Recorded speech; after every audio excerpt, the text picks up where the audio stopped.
بسم الله الرحمن الرحيم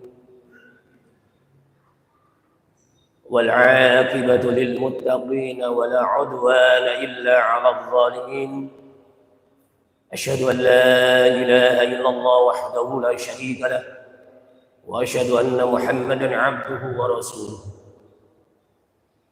اللهم صل على نور الأنوار وسر الأسرار وترياق الأغيار ومفتاح باب اليسار سيدنا ومولانا محمد المختار وآله الأطهار وأصحابه الأخيار عدد نعم الله وإفضاله ربنا افتح بيننا وبين قومنا بالحق وأنت خير الفاتحين أما بعد ingkang Allah hormati para alim ulama asatidah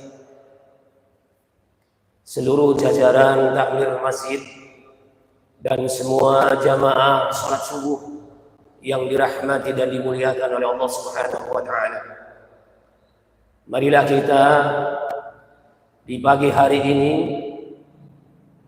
tidak ada yang patut kami sanjungkan, hanya rahmat hidayah dari Allah Subhanahu wa taala yang mengiringi langkah-langkah kita di tempat yang mulia ini, di masjid, di rumah Allah Subhanahu wa taala.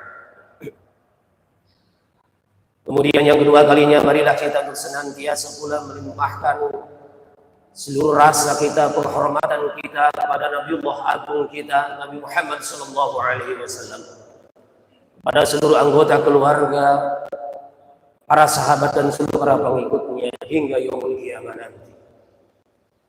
Para hadirin yang dirahmati dan dimuliakan Allah Subhanahu wa taala, kita di dalam bulan Ramadan ini, bulan yang mulia ini, maka kita sepantasnya kita diberikan suatu, sudah disampaikan bahwa Allah Subhanahu wa taala berfirman, a'udzubillahi minasyaitonir rajim, syahrul ramadan alladzi unzila fihi al-Qur'an hudan lin-nasi wa bayyinatin minal huda wal furqan.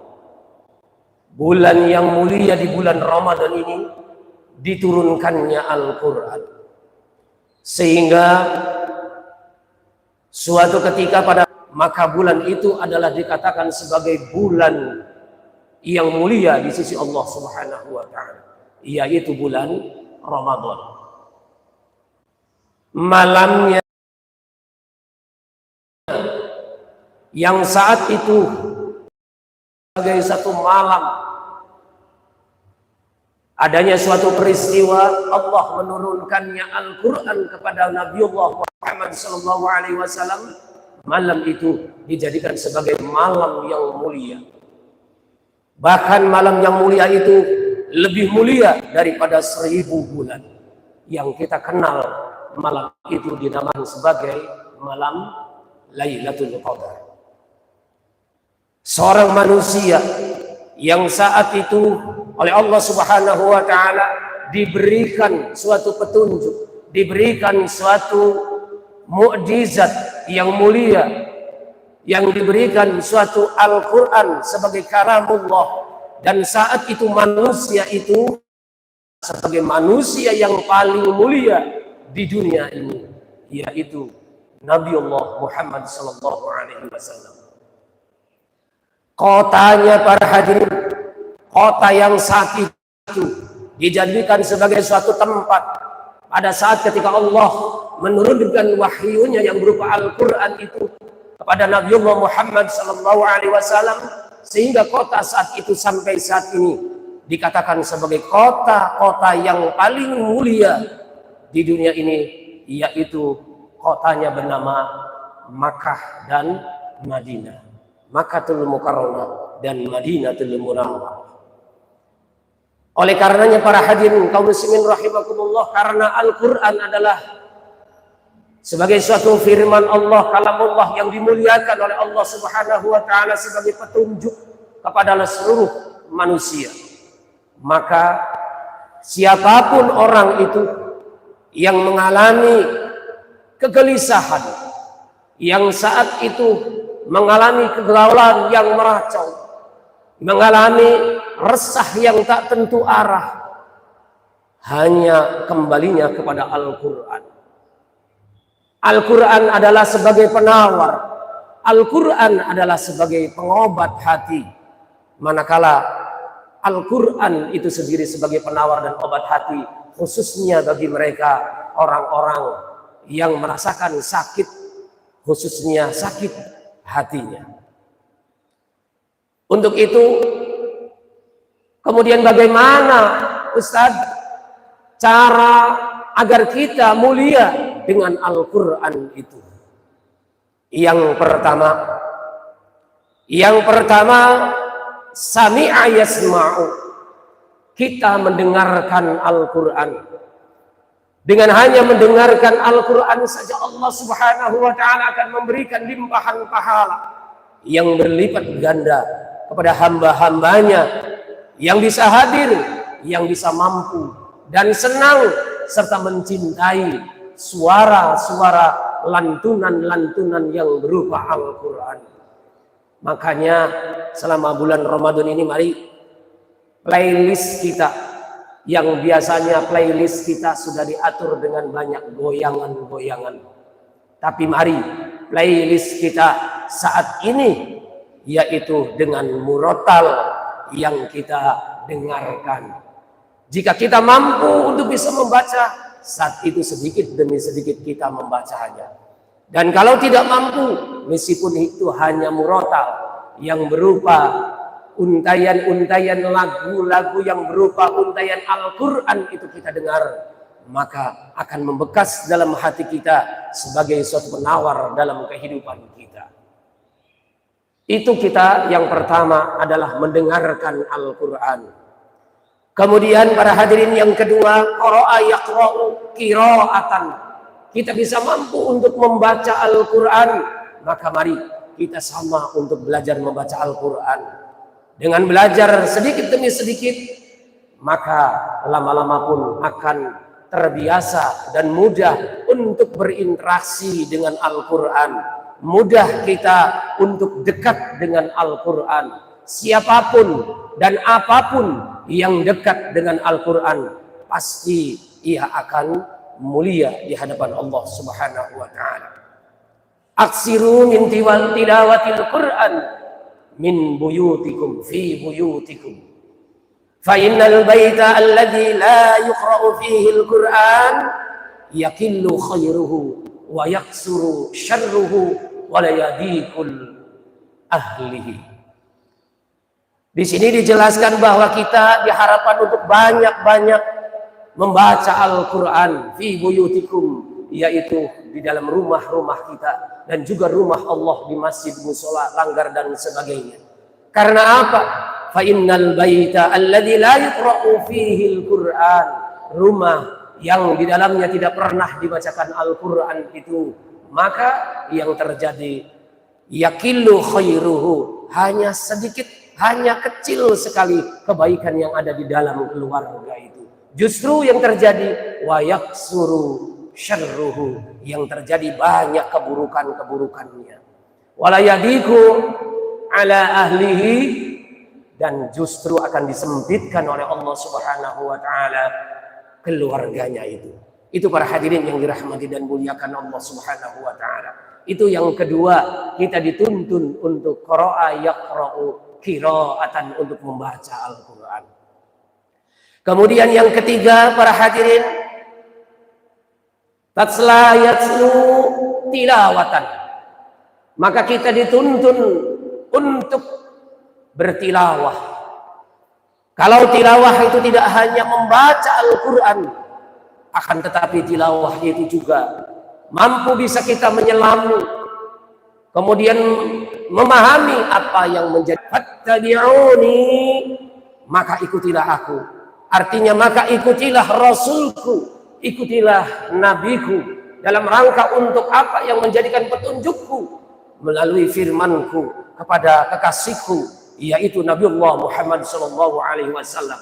Kalau sudah merasakan dirinya cinta kepada Allah, maka cintailah Rasulku Nabiullah Muhammad SAW. maka bersolawatlah kepada Nabiullah Muhammad sallallahu alaihi wasallam, maka pasti kehidupan mereka hamba-hamba Allah, umat Rasulullah Muhammad sallallahu alaihi wasallam adalah dijadikan sebagai hamba-hamba Allah yang senantiasa cinta dekat kepada Al-Quran, cinta kepada Rasulnya Nabiullah Muhammad sallallahu alaihi wasallam. Itu para hadirin kaum muslimin yang dirahmati dan dimuliakan oleh Allah Subhanahu wa taala. Allah berjanji akan memberikan jaminan kepada hamba-hambanya mereka orang-orang yang berpuasa dengan surganya. Dhamanah dengan surga yang Allah jaminkan itu mereka bagi orang-orang yang berpuasa. Dan Allah menyediakan dalam sebuah pintu yang namanya pintunya Babur Rayyan, pintu Rayyan. Rayyan itu artinya tidak akan merasakan haus, tidak akan merasakan dahaga, selalu dalam keadaan segar. Itu Ar-Rayyan. Oleh karenanya dalam sebuah hadis dikatakan fil jannati samaniyatu abwabin fiha babun yusamma Ar-Rayyan la yadkhuluhu illa as-shaimuna. Dikatakan bahwasanya fil jannati di dalam surga itu samaniyatu abwabin, yaitu ada 8 pintu. Fiha yang di dalam samaniyatu abwabin itu apa? Dikatakan yusamma, dikatakan namanya itu adalah Ar-Rayyan, yaitu namanya pintu Ar-Rayyan. La yadkhuluhu, tidak akan masuk siapapun manusia hamba Allah tidak bisa masuk ke dalam Babur Rayyan kecuali mereka illas shaimuna, mereka itu adalah orang-orang yang berpuasa. Di situ disediakan pintu yang namanya Ar-Rayyan. Kemudian 8 pintu itu apa Ustaz? 8 pintu itu menurut hadis sahih Imam Bukhari dan Muslim disampaikan. Yang kedua tadi pertama Ar-Rayyan, yang kedua adalah babus sholat. Babus sholat yaitu pintu sholat. Kita rajin sholat dengan dijaga sholat fardunya, dijaga sholat wajibnya, rumusnya itu juga ditambah sholat-sholat sunnahnya. Maka Allah Subhanahu wa taala menyediakan pintu bagi mereka itu babus sholat, mereka yang senang untuk melakukan sholat. Pintu akan memanggil mereka orang-orang yang disebutkan tadi untuk masuk segera ke dalam pintu surga yang penuh dengan rahmat Allah Subhanahu wa taala. Yang ketiga yaitu babus sedekah, pintu sedekah. Orang yang gemar bersedekah karena afdhalus sedekah sedekatun fi Ramadan, dan di luar Ramadan pun dia senang untuk bersedekah, pintu sedekah akan memanggilnya. Yang keempat adalah babul jihad, yaitu pintu jihad. Dengan berjihad karena Allah untuk menunjukkan bahwa dirinya itu cinta pada Allah, dengan banyak melakukan jihadnya kepada Allah, pintu jihad akan senantiasa terbuka bagi dirinya. Kemudian di imam lainnya juga Imam Muslim menyampaikan ada yang lainnya adalah yaitu babur radina, yaitu pintu keridhaan. Setiap manusia itu ridho pada apa yang menjadikan ketentuan Allah. Pada suatu saat ketika menghadapi apapun, ridho itu karena Allah Subhanahu wa taala dalam melakukannya. Allah akan menyediakan pintu surga itu melalui pintu radina, yaitu pintu ridho. Kemudian yang kelima adalah yang keenam adalah babul aiman. Babul aiman itu pintu kanan.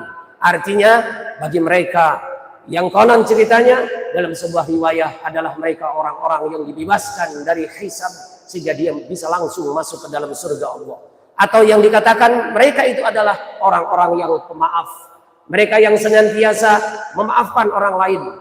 Yang senantiasa mereka itu adalah orang-orang yang bisa menahan hawa nafsu. Maka pintu aiman itu akan bersedia untuk dimasukinya. Kemudian yang ketujuh ada namanya babut taubah. Babu taubah, pintu taubat. Ada lagi dikatakan sebagai babul dzikri yang kedelapannya. Kemudian imam-imam yang lainnya seperti Imam At-Tirmidzi menyampaikannya. Ada beberapa ketika Rasulullah menyampaikan dalam suatu hadisnya, ada yang namanya pintu, yang namanya babul haji, pintu haji, babul umroh, pintu umroh, babul ilmi, pintu ilmu, dan sebagainya. Tapi itu ada rahasia Allah. Yang jelas pintu surga dijelaskan oleh Rasulullah bahwa pintu surga itu ada 8. Siapapun yang bisa masuk, mudah-mudahan kita sebagai hamba Allah bisa masuk ke dalam pintu, minimal pintu salah satu yang disediakan Allah, atau mungkin bisa segala pintu itu bisa dimasuki. Pada saat kita melewati pintu itu, semuanya mereka itu akan memanggil kepada kita. Amin ya rabbal alamin. Itu para hadirin yang dirahmati dan dimuliakan oleh Allah Subhanahu wa taala.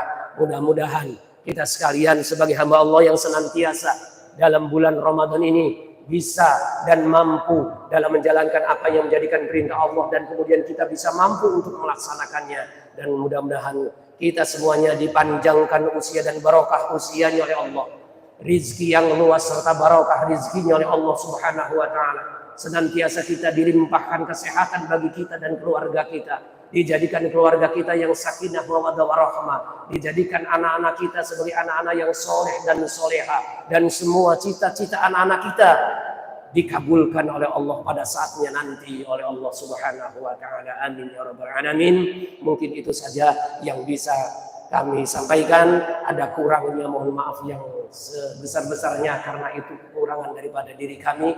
Jika itu ada suatu kelebihan dan keutamaan, itu semata-mata dari Allah Subhanahu wa taala. Mudah-mudahan kita senantiasa dijadikan sebagai orang-orang yang mampu bisa untuk melaksanakan perintah Allah tersebut. Amin ya rabbal alamin. Wa akhiran wallahul muwaffiq ila aqwamit thoriq. Assalamu alaikum warahmatullahi wabarakatuh. أعوذ بالله من الشيطان الرجيم. بسم الله الرحمن الرحيم. اللهم صل وسلم على سيدنا وحبيبنا وشفينا وكريمنا ودخلنا مولانا محمد والحمد لله رب العالمين. اللهم حمدا حمدين حمدا شاكرين حمدا نعيمين حمدا يثني عامك في مزيده. يا ربنا لك الحمد كما ينبغي لجلال وجهك الكريم وعدل سلطانك. اللهم صل وسلم على سيدنا محمد الفاتح لما أدلك والخاتم لما سبق ناصر الحق بالحق والهادي إلى صراطك المستقيم. صلى الله عليه وعلى آله حق قدره وامتداده العليم. اللهم اغفر لنا ذنوبنا وكفر عنا سيئاتنا وتوفنا مع الأبرار. اللهم اغفر لنا ولوالدينا وارحمهم كما ربونا صغارا. اللهم إنا نسألك من الخير كله عاجله وآجله ما علمنا منه وما لم نعلم، ونعوذ بك من الشر كله عاجله وآجله ما علمنا منه وما لم نعلم، ونسألك الجنة وما قرب إليها من قول أو عمل، ونعوذ بك من النار وما قرب إليها من قول أو عمل، ونسألك خير ما سألك به عبدك ورسولك محمد صلى الله عليه وسلم، ونعوذ بك من شر ما استعاذك منه عبدك ورسولك محمد صلى الله عليه وسلم، وما قضيت علينا أمرا فاجعل عاقبته رشدا برحمتك يا أرحم الراحمين. اللهم ربنا تقبل منا صلاتنا وصيامنا وقيامنا وركوعنا وسجودنا وقعودنا وتسبيحنا وتهليلنا وتضرعنا وتعبدنا وتخصعنا، ولا تدرك بها وجوهنا يا رب العالمين ويا خير الناصرين برحمتك يا أرحم الراحمين. اللهم ربنا تقبل منا إنك أنت السميع العليم، وتب علينا يا مولانا إنك أنت التواب الرحيم. اللهم ربنا تقبل دعاءنا كما تقبلت دعاء نبيك ورسولك. اللهم إنا نسألك حسن الخاتمة ونعوذ بك من شر عاقبة وسوء الخاتمة. ربنا آتنا في الدنيا حسنة وفي الآخرة حسنة وقنا عذاب النار. سبحان ربك رب العزة عما يصفون وسلام على المرسلين والحمد لله رب العالمين. الفاتحة. Demikian, saling mohon maaf. Assalamualaikum warahmatullahi wabarakatuh.